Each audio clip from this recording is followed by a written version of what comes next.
Being a single mom and doing it all by yourself is brutal. Learn the brain and energy tools to get back to your center and overcome your challenges.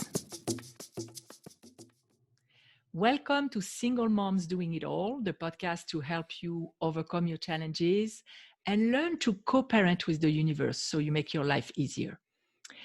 Today, I have a guest that is the embodiment of, the saying, when door closes, 10 doors open, as well as an example and an inspiration for us single moms to really see the opportunities for us to become self-employed, because sometimes our mind is stuck with multi-level marketing or being a coach. There are so many other possibilities.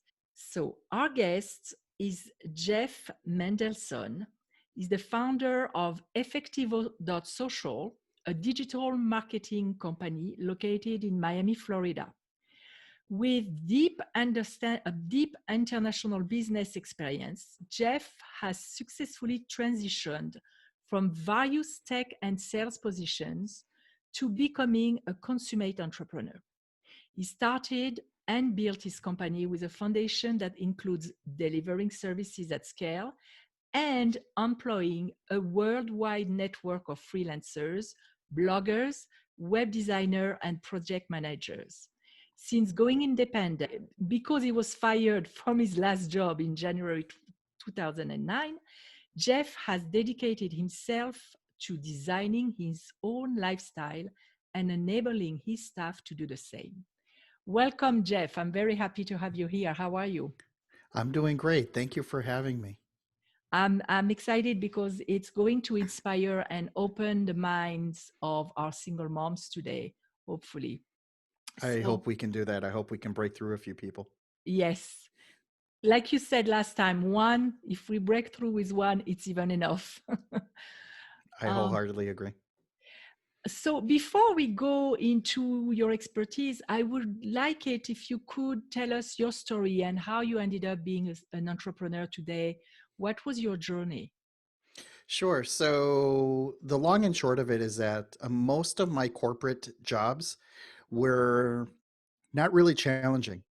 They were, so I had to be there because you have to be present, Yeah. from 9 to 6. But I found myself getting my base work done by about 11:30 in the morning. Right.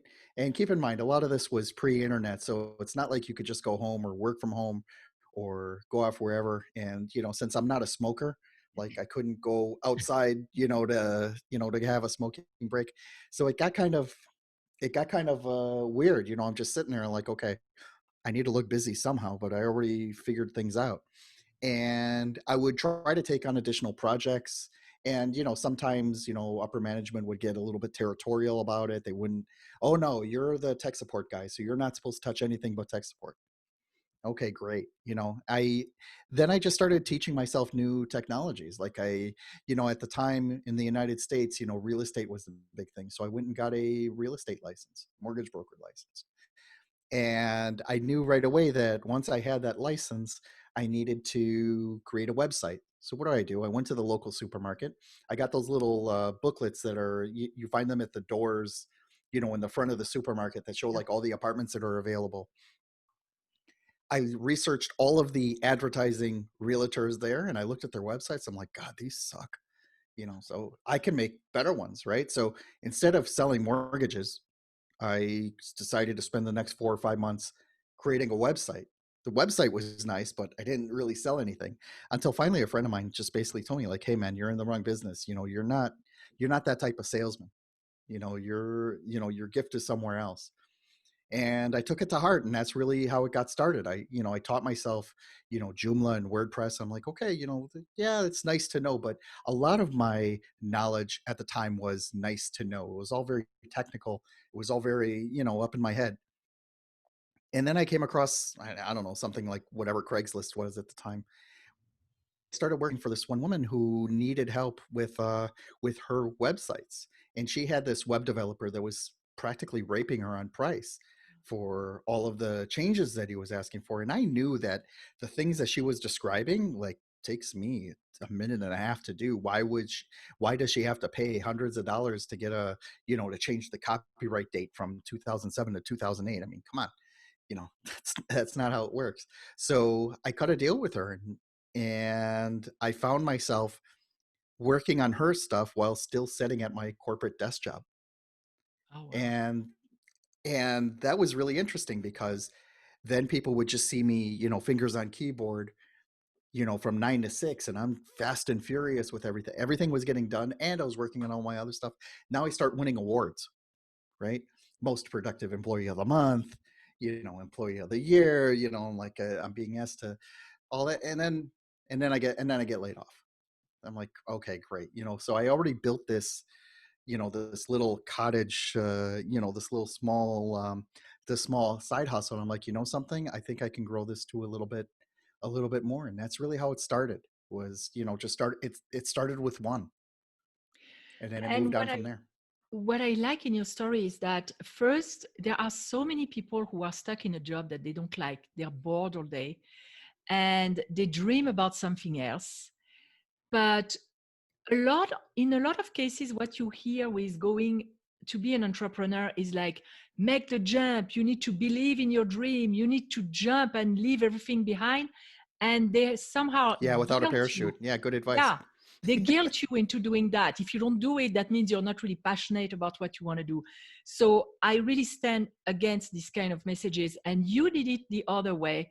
Like what I did is starting to create something on the side of your main job.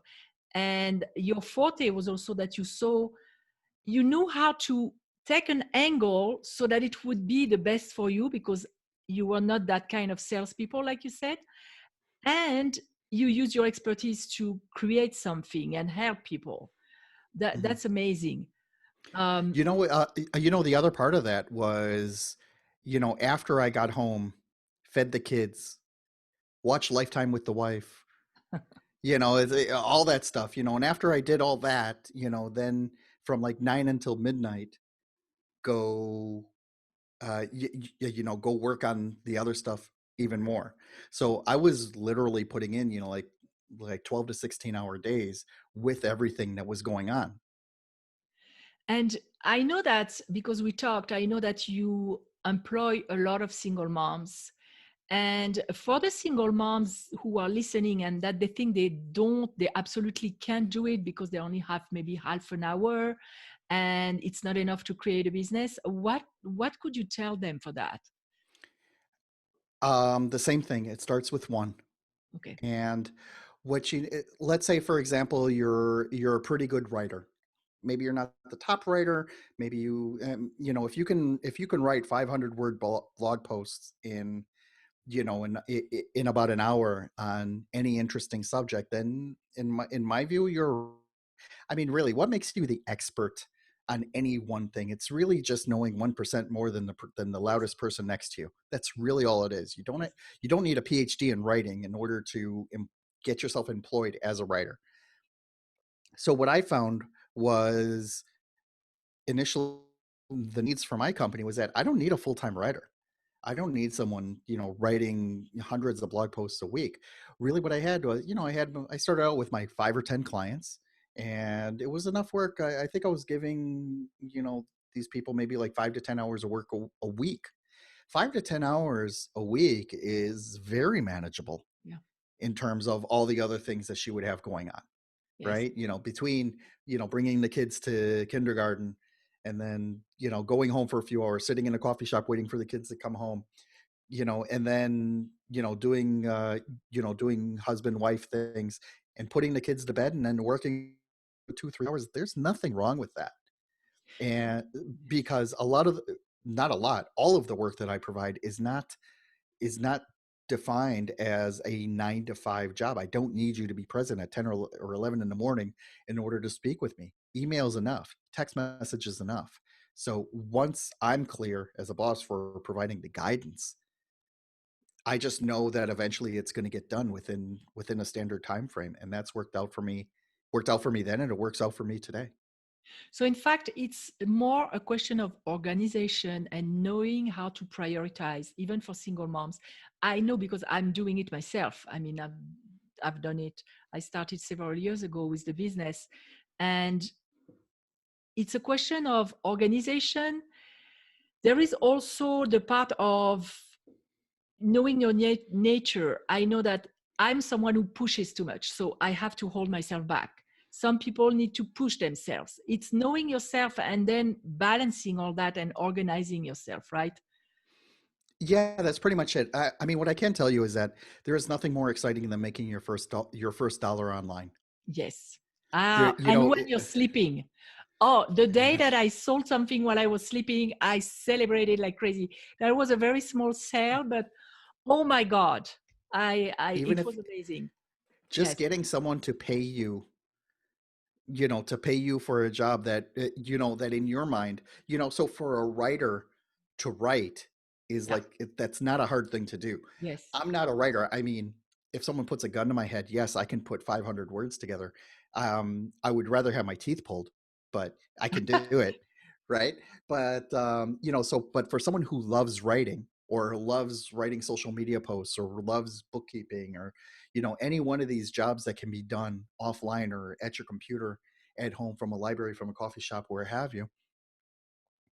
I mean, it's a totally different world out there. You don't need to put all these preconditions. You don't need to go out and start a company. You don't need to, uh, go get a bank account or get an EIN number or Yeah. buy the exact microphone that I have or, whatever it is. We all have laptops at home. You can even steal it from your kids when they're sleeping. Yes, because they shouldn't be on the laptop in the evening anyway. So, Exactly. and I know that for myself, I'm not a writer either in English, and I have it reviewed by the person who's helping me with my podcast, who's a young woman, and she correct the grammar to a certain point because people know I speak Franglish and they are used to that, and that's my differentiator, if you want. That's who I am. I want to be fully authentic. But for someone who has a talent in writing, in photography, there are so many, it's broad, so many possibilities. Um, as far as marketing, I always see parallels between selling a product or a service or something and selling yourself in life, even if you're not selling yourself, but connecting, networking with someone, even talking with your neighbor is some kind of marketing because you present who you are. Are there any parallels that you use in your business that could be used for single moms in their life and to help them maybe get a better result of every interaction that they have? Yeah. So starting out with something like this does not necessarily mean that you have to start a web page or go on Fiverr and create your profile there. It's just telling your friends, hey, I really would like some extra work, writing. And you don't even need to give a price. And then someone's going to know someone who's going to know someone who's going to know someone. That's basically how I found most of the people that I work with is, just by word of mouth. Wow. There are some, if I'm looking into a virtual assistant forum on Facebook, maybe there's something there. But something, there's a lot of noise. There are a lot of people, Yeah. that put out there that say, "Hey, I can do this, I can do this, I can do this," and sometimes, they're just not the right fit. But then someone who knows me, and like, "Hey, Jeff, I know this one lady. She, she writes really great. She's done X, Y, and Z. She graduated from here. I'd like for you to speak with her." Those are the kinds of connections that I value more than me searching through forums in order to find somebody. And for someone who doesn't have real connection of that kind, would it help to just write blogs or articles and just submit to people like you or other websites? Yeah, very much so. There was one time I interviewed someone who swore up and down that, she can write. I'm like, great, show me something. Right? Crickets. She couldn't she couldn't show it to me. And I'm like, how am I supposed to believe you? Yeah. right? And whether it was good, I mean, I'm sure, she graduated from UCLA, right? And it's like, well, big deal. I graduated from the University of Miami. Yeah. I also went to school here. It's like that. That's not a that's not a qualification. Qualification is actually showing, well, where's your body of work. And even if it's writing for yourself, there was one person I hired just from seeing what she wrote on her personal blog, and I liked Oh, her style. I liked what she was putting out there. She was honest. She was authentic. She was putting it out there. But at least I had something to go on. yes. Someone who says I am a writer, but then can't show you two Yes. words that she's put together on her own. That's not a writer. Then now let's shift for a minute. Let's say a bookkeeper. Okay, obviously a bookkeeper cannot show me, oh, here's the P&L report I did for these 18 other clients, right? So granted, right? But at least during the interview process or as we're talking, I can pick out right away whether she's full of it or whether she really does know her stuff, and it really just comes down to, what would happen if I use my business debit card when I'm filling up with gas? If she stutters through it or doesn't know how to answer it, then I'm not hiring that person. But Yeah. if she's like, oh, yeah, you can do it, or oh, no, you can't, and gives a valid reason or can point to the IRS page that talks about this, then okay, then it shows that there's some kind of body of knowledge there. Yeah. Yeah. So the most important thing is to be prepared with your expertise and Just be prepared, because yeah. once you have it, right? It's like an education. No one can take it away from you, Yeah. right? An education is one thing that they cannot take away from you. And what happens is, so like with the writing, like I don't care if you're writing food blogs, I don't care if you're writing about cats. I want to know that you can write, and I want to know that, and then I'm going to ask more deeper questions about, well, if you had to write for a CPA, or if you had to write about women's health issues for a doctor that I work with, can you? Great. Can you show me some examples of that? And then they'll say yes or no, or yes, I can learn. I get a big rush out of the people that say yes, I want to learn how to do this, right? Because at least then, well, they want to learn something. They want to learn a new skill. And I'm all about teaching new skills if you're willing to learn. Yes. But that doesn't mean that I'm going to write you an open check for you to spend 8 hours writing a blog post that should take one. Yes. So that's, there's got to be some kind of skill there to, there have to be some needs that are met both on my side and on yours. And for people to understand what you're doing, because you're in marketing, and to give them an idea of what a person like you could bring to the table for somebody who starts as an entrepreneur, do you help people who start with, I don't know, gaining exposure, or what exactly do you provide as a service? So someone who writes for me, yeah, by definition, they get exposure. Maybe their name won't be, 100% of what we write is ghostwritten, right? So Yeah. my name or their name is not on it. It's the doctor who I'm working for. It's his name, right? But at least you can go back and say, well, here's a blog post that I wrote, Oh, so it's ghostwritten, and ghostwriting is a perfectly acceptable thing. So yeah. yeah, it is all about, putting that kind of stuff out there. I don't mind. I gave great reference, right? So when it's time for them to move on, or if working from home isn't working for them and they want to move on to some kind of day job, I tell them, put me as a reference. And I don't think that there's been a reference yet that they didn't hire from, Great. and like maybe like the 10 that I've given over the years. And so let's say a mom, a single mom has a business where she provides some kind of consulting or coaching, or she can come to you and ask you to manage her social medias and post stuff for her. Is that how you would do it?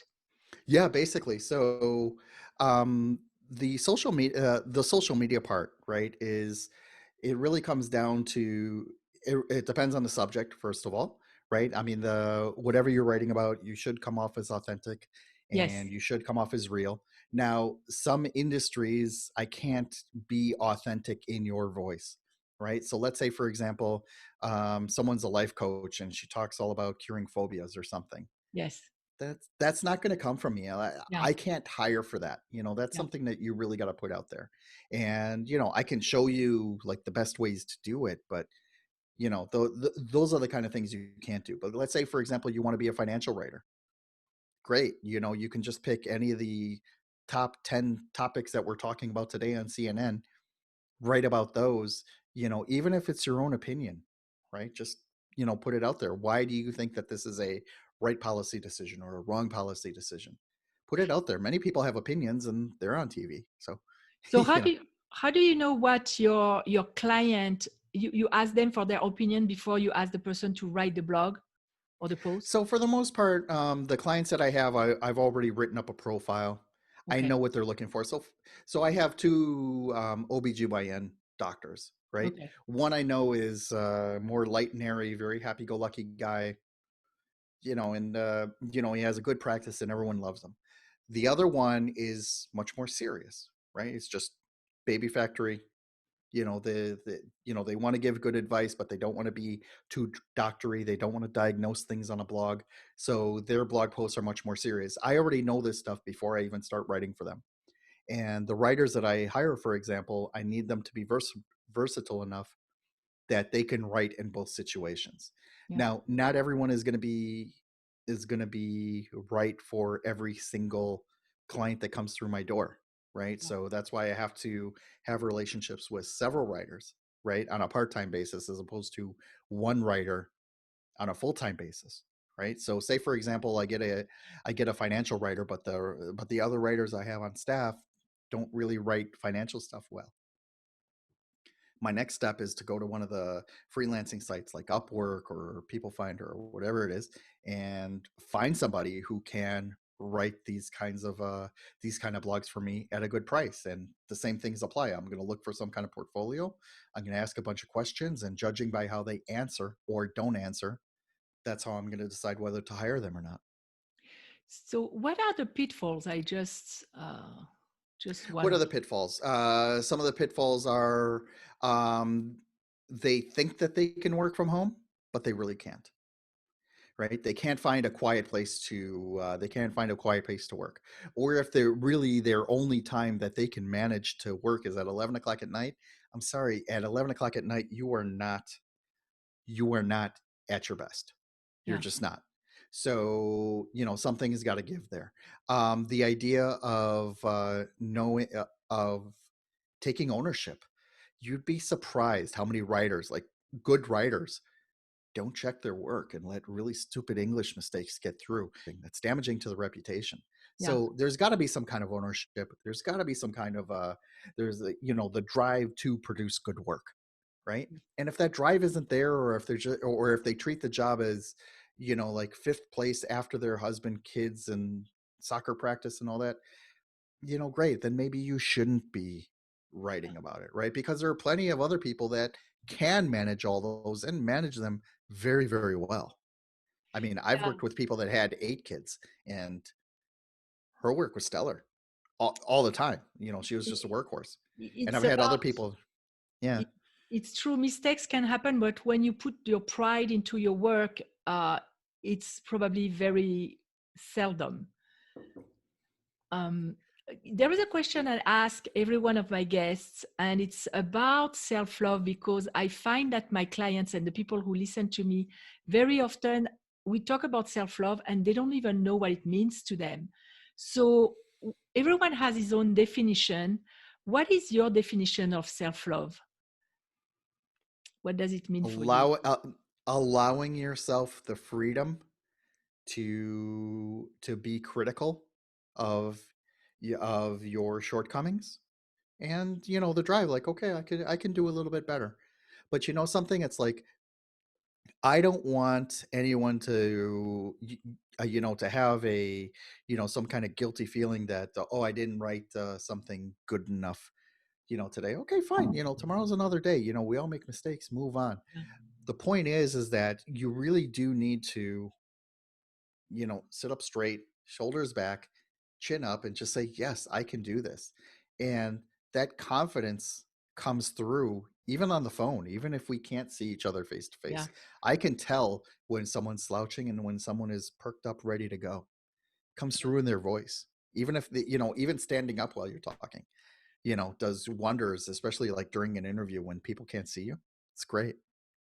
So it's about uh, having the belief that you can, that you're enough to do the whatever you're going to do, and cultivating that self-confidence, because it takes work to self-confidence. People think you have it or you don't. It's not true. It's something that's manufactured by you and your Oh yeah. thoughts. Yeah. It- What's interesting is that another corollary to that is imposter syndrome, right? yes. Where you think like oh my god, I'm saying that I'm a great writer, but I'm really not. And that most of the time that's probably not the case, because if you weren't great at writing, you wouldn't be pursuing a writing career, right? So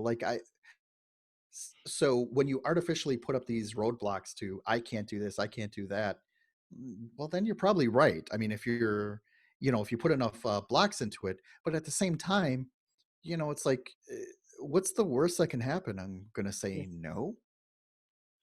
Okay, so I said no. There's 100,000 other Jeffs out there doing the exact same thing. There's more than enough business for everybody. And regarding the imposter syndrome, I know that when I talk to entrepreneurs and even people who are very, very successful, when they go to the next level, there is always a little bit of that. I was even watching, I don't know if you're familiar with Jack Canfield, the chicken I soup heard of them. producer. Hmm. So he's extremely successful, but he was saying that every time he goes to the next level, it appears again, this fear is coming back, and it's just a question of working with it and not letting it holding you back and paralyzing you and self-sabotaging. So it can come, but it's what you do with it. It's going back to your Exactly. center and knowing who you are. Yeah. Exactly. I mean, I think that self confidence and self love, it radiates. It really Yeah, does. it And does.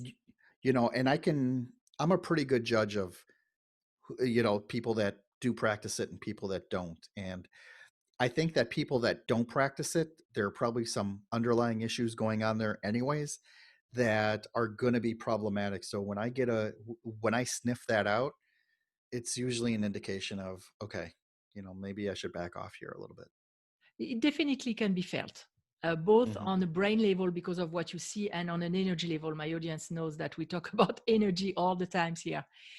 I Hmm. want to give you, if people want to inquire about what you're doing or look you up, where do they need to go? And I'll put that in the description as well. Sure. So I have a website, jeffmendelson.com, JEFFMENDELSON. I also have a podcast called the One Big Tip Podcast, where there's short form interviews on really specific tips on how to be great at whatever it is that you're doing. And I love paying it forward. I love talking about this stuff. So, if you need to just bounce an idea off off of me or whatever, please feel free to reach out. I love talking with people. Great, terrific. Thank you so much. To leave the audience with one tip of your own, what would you tell them before we part? I know it sounds cliche. Just get started, right? Because I'll give you an example. My podcast, I started out. I defined it as I wanted it to be a once a week podcast, and I'm like, how the hell am I going to find 4 people to talk to each month? How am I going to do that? And thank God I now have about 70 interviews scheduled, and they literally came out of nowhere. But it's also, I think it's the energy that I'm projecting, that I'm opening up that space. I can talk with people. It's a great networking tool. I think once you put it out there, the universe finds a way to lead you to it. Absolutely, absolutely. You open the door and it will guide you wherever you need to go. Thank you, Exactly. Jeff, so much for being our guest today. It was very eye-opening because we went into different angles that maybe single moms don't necessarily think about.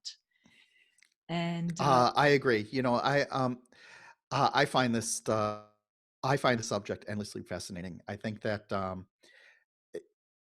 there's no greater gift that you can do for somebody than to help to employ them, right? yeah, And to give them the ability to realize their own dreams. I tell people that when they start with me, that my dream is that they outgrow me within a couple of years, so that they can move on and get some more clients, and, do whatever. And if I can help them do that, then my mission is wholeheartedly fulfilled. And I always talk about sacred work. And when you're doing it the way you're doing it with that generous approach, it's very sacred because it's one human being helping another, and you both find it's a win-win. It's beautiful. Exactly. I'm all about win-wins. Thank you, Jeff. You're very And welcome. It was a pleasure being here. thank you. For our audience, I'll see you next week, or you'll hear from me next week. I don't know if it's going to be an audio or a video yet, but we'll be in contact. So go and take that first step. Start putting your foot toward your dream, and you'll be amazed by what can happen. Goodbye for now. Mwah. Being a single mom can be challenging, but you don't have to face it alone. Join our community at facebook.com/groups/single and doing it all, and receive tools, tips, and free group coaching. And if you like this podcast, please review and rate us on iTunes. I would really appreciate it.